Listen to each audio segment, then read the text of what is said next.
Hello everyone and welcome to Principles and Practice of Auditing. So in this session we are going to discuss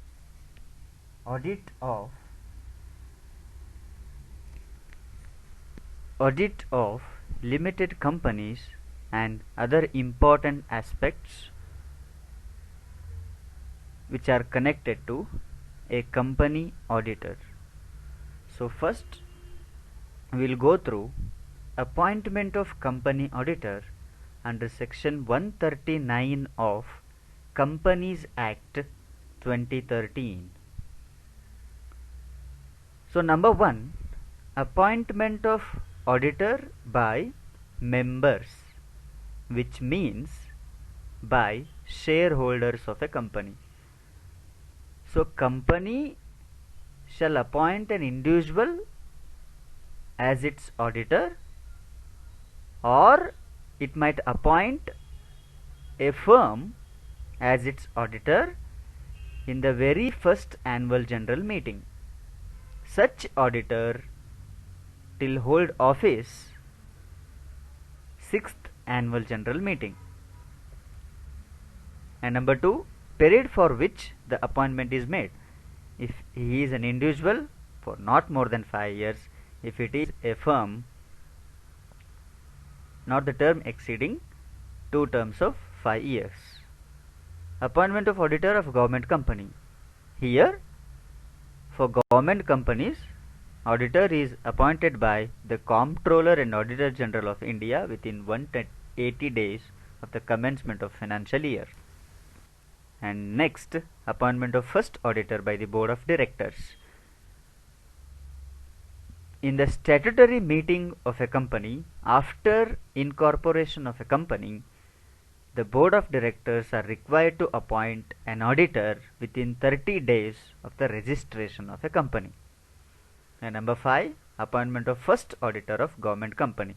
Again, the first auditor for a government company is again appointed by the Comptroller and Auditor General of India within the 60 days of registration of a government company. And 6, casual vacancy of an auditor. Here casual vacancy in the sense, except government company, the other companies shall be filled by the Board of Directors within 30 days after the vacancy, or within 3 months on the recommendation of the board or Board of Directors.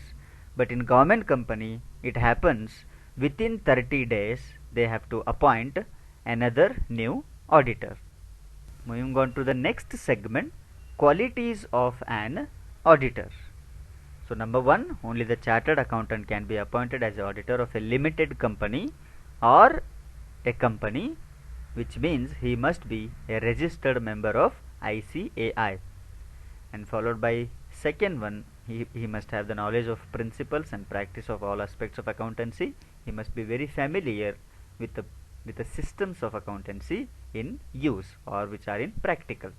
And he should also have the thorough knowledge of financial management, industrial administration, business organization, business principles, techniques of business, all those things. And he must also have thorough knowledge of audit case laws who are decided by the courts in and outside India. And he should be able to understand technical details of business whose accounts he is going to audit. Here, technical details. What are these technical details? Such as production policy, such as pricing policy, such as marketing policy, such as HR policy, and the techniques which are applied at the time of improving business strategies, business techniques or tactics. All those must be able to understand by the auditor. And he must be honest, which means he must certify that he does not believe to be true. So he must take that reasonable care and skill so that whatever he believes and whatever he certifies is true. But he should not pretend like he is convincing somebody. and he must act impartially. He should not be influenced by the people directly or indirectly from the shareholders or from the board of directors. He should always work in favor of the provisions of Chartered Accountants Act 1949. Then he must have the capacity to hear arguments of the others. He should have adequate skills, and he should have the courage to write audit report correctly, clearly, and concisely. And very important quality of an auditor is he should not disclose the secrets of his clients to other clients. Moving on to next, qualifications of an auditor and disqualifications of an auditor. So who can be an auditor? Number one, an individual and may become a auditor only if he is a chartered accountant. And second, a firm can also be act as auditor if authorized to act or sign on behalf of the him. And disqualifications, an officer or employee of any company is not at all allowed. A person who is a partner in a partnership firm or a company, not allowed. A person or a firm, whether directly or indirectly, has business relationship with other company or subsidiaries of holding company, not at all allowed. A person who is a relative, whose relative is a director or in the key employment, not at all allowed. A person who is in full employment elsewhere, might be in company, might be in government, might be in public sector, might be in private sector, not at all allowed. And number 6, who is convicted by the court, means criminal, not at all allowed. Moving on to next, rights of an auditor, duties of an auditor. Rights of an auditor, right to access books of accounts. Auditor's duty begins with books of accounts, so he has all the rights to free and complete access to all types of books of accounts at any time, including vouchers, including proofs, including documents. And number 2, right to obtain information and explanation. If something is fishy with any transaction, if something is fishy with any type of books of accounts, then he might ask queries, he might ask a question. At that point of time, clients must support him, clients must help him to go through their queries, to clarify those queries. And number 3, right to receive notice. Whenever company conducts annual general meeting, board meeting, so he has all the rights to receive the notice and to attend such meetings. Right to sign audit report. Here, auditing work like audit notebook, audit working papers, audit program, all these will be executed by the people who are under chartered accountant, but the ultimate authority of signing the audit report lies with the chartered accountant. Right to seek legal and technical advice. The auditor of a company is entitled to seek the legal and technical advice which may be needed at the time of performing his duties, at the time of auditing books of accounts. So he might seek the help of some experts like engineers, lawyers, bookkeepers, accountants, shareholders, directors. Right to remuneration. So on completion of his auditing work, he is completely entitled to receive his remuneration in the form of audit fees or in the form of salary. Right to be indemnified. Because of clients, if an auditor suffers any financial damages, so he will be indemnified. Duties of an auditor, very important, guided by section 143 of Companies Act. So 143 of 1 can inquire whether loans and advances are made properly or not to the interest of the company or its members, and duty to inquire whether assets of the company, being shares or debentures or other securities, have been sold at a price less than at which these were purchased. Please note this point, this is very important. At the time of acquiring assets, company will pledge its shares. So on what condition, on what method, on what system they have pledged their shares or debentures while acquiring assets.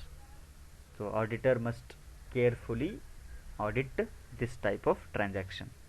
Next, if the shares are allotted by cash or by partly goods or partly stock, whether balance sheet is correct, regular or misleading, all should be verified by the auditor. And under section 143 of 2, he has the duty to report to the members of the company, because members are real owners of the company. We call them as shareholders. Board of directors may mislead shareholders, may keep some secret profits. So all those will be reported by the auditor to the members of the company, and this is most important duty of the auditor. And last one, under section 143 of 3, has the duty to sort and obtain all information, duty to ensure the books of accounts as required by law have been kept or not, has duty to see whether the company has adequate internal financial control system in place or not. So this is most important under section 143 of 3, which means internal control or internal check, how that has to be maintained by the clients, that has to be properly checked by the auditor. And the last one, whether the company's balance sheet and profit and loss account exhibits true financial position or not. So next, liabilities of an auditor: civil liabilities, criminal liabilities. For civil liabilities, there is no such punishments for the auditor, but he might be given chance to correct himself, to prove himself that I am right, like imprisonment, like penalty. Nothing will be levied on auditor if he commits civil mistakes, civil related mistakes. Number 1, negligence. See, it is because of laziness or carelessness. So if he proves that I am right, or if he corrects himself, then it might be considered by the clients or the company. Liability for misfeasance. Here misfeasance in the sense breach of trust. If an auditor has signed a contract that I am going to be your auditor for next 5 years, and in the middle of 5 years, if he throws his resignation, then company or clients may suffer from huge losses. So on such cases, it is considered as civil liability. But after that, he can rejoin himself, then he can correct himself. So I am telling you specifically, for civil liabilities, no such punishments are levied on auditor. Moving on to second part, criminal liabilities. See, criminal liabilities, where he cannot prove himself, he cannot be given an opportunity to prove himself that I am innocent.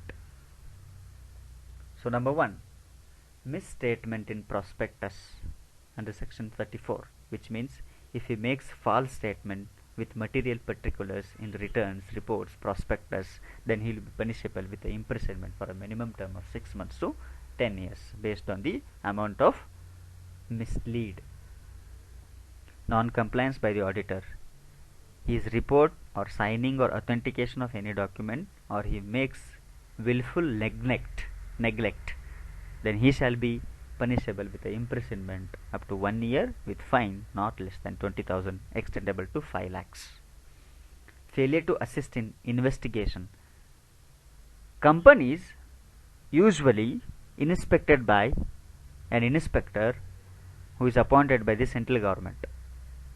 So here auditor must extend his support to the inspector to inspect certain documents, and if he fails to do so, then he shall be punishable with imprisonment up to 1 year with fine not less than 25,000 extendable to 1 lakh. And number 4, penalty for falsification of books.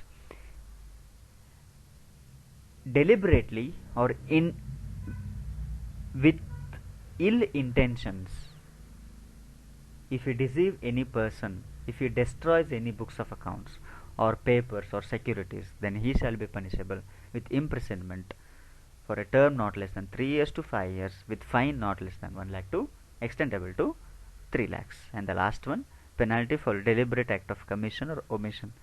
If he deliberately, intentionally commits any errors it might be an error of commission, it might be an error of omission, then he shall be punishable for less than 6 months to 10 years, and fine not less than amount involved in fraud extendable to 3 times of such amount. If he commits an error where he has taken the unfair advantage of of of of begging for bribe 1 lakh, then he caught by the clients, then he must be ready to pay 3 times of such amount, which means 3 lakhs. Thank you so much.